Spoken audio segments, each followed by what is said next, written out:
तो आइए दिल्ली के जो एमसीडी चुनाव हैं उस पर बात करने के लिए अभी दिल्ली से सांसद रमेश बिधूरी जी से बात करते हैं। बिधूरी जी, बहुत बहुत धन्यवाद एनडीटीवी से बात करने के लिए। मेरा जो प्रथम प्रश्न आपके लिए ये है कि आप 15 साल का जो आपका राज था एमसीडी में, वो इतनी धुआंधार कैंपेनिंग करने के बावजूद भी 14 मंत्री 7 मुख्यमंत्री लगाने के बाद भी आप वो हाफ वे मार्क पार नहीं कर पाए। ये क्या संदेश दिया है दिल्ली की जनता ने भारतीय जनता पार्टी को? देखो देखो संकेत जी, पानी में गिलास में आधा पानी भरा हुआ है तो किसी को आधा गिलास खाली दिखेगा, किसी को पानी भरा हुआ दिखेगा। वो जिसको जैसा चाहिए वो वैसा देखता है आदमी। ये कहीं ना कहीं जो केजरीवाल साहब कह रहे थे कि मेरी 230 सीट आएंगी जी, लिख के देता हूं, लिख के। और केजरीवाल साहब ने कहा है कि सभी 250 पार्षद मेरे हैं। अब कभी 7 सांसद है, कभी उससे पहले 5 साल में दिल्ली की सफाई के लिए कभी मेयर से बात नहीं की उन्होंने। कभी नहीं कहा कि दिल्ली का फंड जो 41,000 करोड़ है वो 29,000 करोड़ रुपए विधानसभा हां भरने के बाद भी 7,000 नहीं दिया। कभी उसको दिल्ली की याद नहीं। आज उनको दिल्ली की याद क्यों आ गई? आज उनको मालूम है उनकी पार्टी के अंदर 50 से ज्यादा ऐसे पार्षद हैं जो 80 से 90 लाख रुपए देकर टिकट लेकर चुनाव लड़े हैं। वो केजरीवाल के कारण नहीं जीते हैं। वो केवल उनको चुनाव लड़ने के लिए सिंबल चाहिए था थोड़ा सा, वो इसलिए लड़े हैं। 15 साल की शासन रहने के बाद शीला जी दिल्ली की मुख्यमंत्री थी।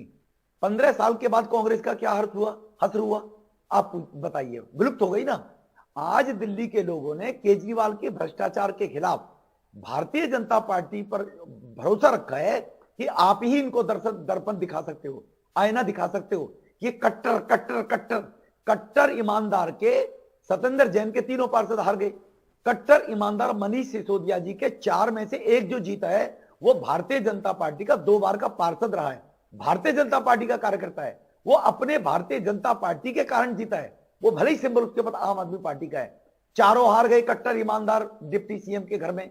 तो इसीलिए ये कहना कि ये भाजपा की हार है, ये केजरीवाल की सरकार के खिलाफ मैंडेट है। और 15 साल की एंटी इनकम्बेंसी के बाद उनके बराबर में आकर खड़े हो गए हैं। मैं नहीं मानता कि लोगों ने ये भाजपा को मैंडेट नेगेटिव में दिया, पॉजिटिव में दिया है। रमेश जी, और दूसरा, हमारे 10 पार्षद 500 से कम वोटों से आ रहे हैं। 500 से कम वोटों से हारने वाले 10 पार्षद है हमारे। 200 से कम रमेश जी हारने वाले 4 पार्षद हैं जी। ऐसे ये तो ऐसे लग रहा है जैसे कि आप अपनी हार में भी जीत ढूंढ रहे हैं और उनकी जीत में भी हार खोज रहे हैं। एग्जैक्ट संकेत जी, 15 साल की मैं मानता हूं 15 साल की शासन करने के बाद आदमी की इंडिविजुअल कहीं ना कहीं क्षेत्र में एंटी इनकम्बेंसी होती है, हो जाती है। आदमी हर किसी को खुश नहीं करता है। लेकिन आज 104 पर भाजपा आ गई और 10 हमारे 500 से कम जीतने वाले लोग हैं 10, और 200 से कम जीतने वाले 4 हैं, 1000 से कम जीतने वाले 1300 हैं, 13 नंबर हैं। तो आप अंदाजा लगाइए कि दिल्ली की जनता ने भारतीय जनता पार्टी पर भरोसा रखा है। जहां नंबर की बात है, नंबर में अब मेयर बनेगा। दिल्ली का मेयर कौन बनेगा? जिसके पास नंबर होंगे वो बनेगा। अब नंबर में जो पार्षद जीते हैं, ये कोई आइडियोलॉजिस्ट चुनाव नहीं है, निगम का चुनाव है। और एक आरोप संकेत बता देना चाहता हूं, आज तक के इतिहास में देश की किसी भी राज्य के अंदर जहां राज्य की सरकार होती है, क्या पंचायत चुनाव और निकाय के चुनाव कभी राज्य सरकार के खिलाफ गए हैं? कभी गए? या पहली बार केजरीवाल के खिलाफ गए कि वो केवल 8-10 सीटें हमसे ज्यादा लेकर सरकार बना मैंडेट लेकर आया जी? तो ये उसकी एंटी इनकम्बेंसी केजरीवाल। अच्छा बिधूरी जी, ये जो आपने इस बात का जिक्र किया, मैं इससे संबंधित एक सवाल आपसे पूछना चाहता हूं। आप ये कह रहे हैं कि अब अगला चुनाव जो है वो मेयर का होगा, महापौर का होगा, जो कि पार्षद जो काउंसलर्स हैं वो चुनेंगे। और यहां पर हम सब जानते हैं एमसीडी के चुनाव में वो एंटी डिफेक्शन वाला कानून नहीं लगता, यानी कि पार्षद बिना आइडियोलॉजी के या किसी भी पार्टी के सिंबल पर हो वो अपना महापौर चुन सकते हैं। चंडीगढ़ का भी एक उदाहरण बीजेपी के बहुत सारे नेता दे रहे हैं। तो क्या हम ये माने कि अब खेल में खेल यहां शुरू होगा कि आप भले ही संख्या बल में कम हो, लेकिन महापौर अपना बिठा देंगे?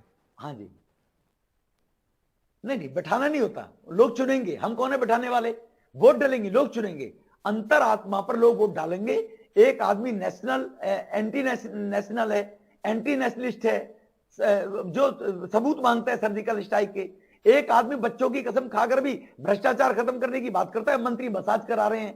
तो लोग जब अंतरात्मा पर वोट डालेंगे जो कॉर्पोरेटर हैं, तो उनसे क्लियर होगा कि मैंडेट किसको और सरकार किसकी बनी है। मैंने जैसे कहा ना, हमारे पार्षद, हमारे लोगों ने जो 2-2 बार पार्षद रहे हैं, उनको टिकट देकर वो जिताए, वो आइडियोलॉजिस्ट कहां के लोग हैं वो, मैं ये कहना चाहता हूं। ऐसे 50 लोग हैं। तो आपका ये तो आपने एक बड़ी नई और अनोखी बात बोली। आपने ये कहा है कि उनके 134 में ऐसे 50 लोग हैं जो संभवतः जब महापौर कौन बनेगा उसका चयन होगा, उसमें हो सकता है कि वो कहीं और वोट दें। नहीं, मे भी 50 में से कितने भी हो सकते हैं। मैंने कहा है कि आइडियोलॉजी नेशनलिस्ट जो लोग होगा, वो आदमी इस बात को तो देखेगा ना कि केजरीवाल साहब की करनी और कथनी, 20 कॉलेज बनाऊंगा, बना दिए क्या? 500 स्कूल खोलूंगा, खोल दिए क्या? जमुना साफ करूंगा, कर दी क्या? अनऑथराइज कॉलोनी पास कर दूंगा, घर में नल से दे दिया क्या? ये भी तो जनता और लोग देखेंगे। जो पार्षद बनकर आए हैं, काम करने वाले लोग कौन है, गरीबों की आवश्यकता की पूर्ति करने वाले लोग कौन है, ये जब देखेंगे। केवल केजरीवाल कहे जाए कट्टर ईमानदार, कट्टर ईमानदार, वो कितने भी कहे जाए, लेकिन अब सत्येंद्र जैन के तीनों पार्षद क्यों हार गए? अगर कट्टर ईमानदार है, मनीष सिसोदिया के तीनों क्यों हार गए? और मैंने कहा जो एक जीता है वो भी भाजपा का 2 बार पार्षद रहा है, भाजपा की आइडियोलॉजी मैं के आपसे साथ एक सवाल पूछना चाहता हूं बिदुड़ी जी, आप मुझे बताइए, क्या आप अभी भी कॉन्फिडेंट हैं कि महापौर आपकी पसंद का बन जाएगा दिल्ली में, एमसीडी में? दिल्ली की जनता की पसंद का, दिल्ली की जनता की पसंद का ही महापौर बनेगा, जो भी बनेगा। नहीं, आम आदमी पार्टी का भी तो, क्या आम आदमी पार्टी का महापौर अगर बनता है तो दिल्ली की जनता की पसंद नहीं होगी? वो तो 134 लेके आए हैं। नहीं होगी। अगर दिल्ली की जनता की पसंद होती तो 230 कहा था, जो अब पोल, एग्जिट पोल से पहले बता रहे थे 170 कहा था।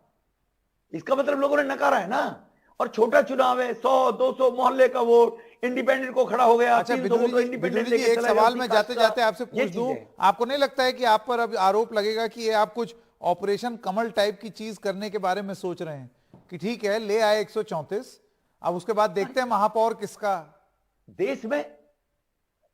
देश में इमरजेंसी नहीं लगी हुई कांग्रेस की। देश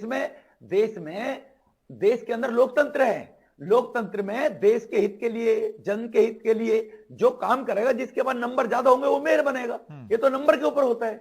जिसमें ये कमल वो कहां हो गया जी आखिर बात? ये तो नंबर के ऊपर है। जो जिस आइडियोलॉजी को लोग पसंद करेंगे उधर वोट डालेंगे, उधर मेयर बनाएंगे। चलिए एक हिंट हम क्या लोगों को कहने जा रहे हैं, वोट डालेंगे बाकायदा। बहुत बहुत धन्यवाद रमेश बिदुरी जी, हमारे साथ बात करने के लिए बहुत बहुत धन्यवाद।